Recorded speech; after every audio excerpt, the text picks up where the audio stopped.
This is Joseph Carr, Chardonnay Dijon Clone, Sonoma Coast 2009. So this is Sonoma Coast Chard, and Joseph Carr, in his vineyards, he has these Dijon clones of Chardonnay planted, and they have different characteristics based on the clones. Some have more tighter clusters, some have more intense flavors, some are more aromatics. Overall, they work very well with the cooler climate that you find in the Sonoma Coast. Sonoma Coast is this area that's sort of, way west in Sonoma County, very up high altitude, and you get those winds coming off the Pacific. So the grapes ripen very slowly, very long, late into the season.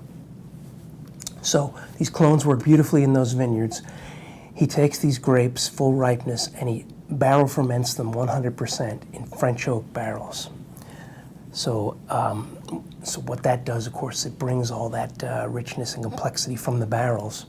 And then the wine ages on the lees for an additional 8 months with monthly stirring. So that also brings a lot of complexity and a lot of richness to the palate and mid-palate and to the mouthfeel of the wine. So that's what we're looking for here.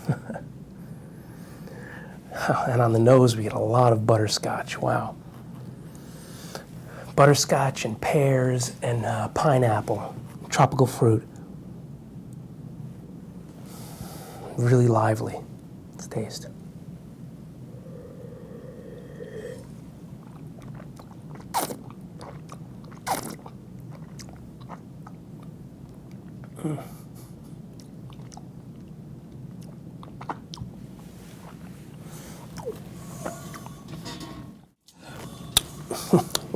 Yeah, really rich, ripe, a lot of butterscotch, a lot of vanilla, a lot of pineapple, very intense, and there's a real sort of lush, rich, viscous mouthfeel to this wine.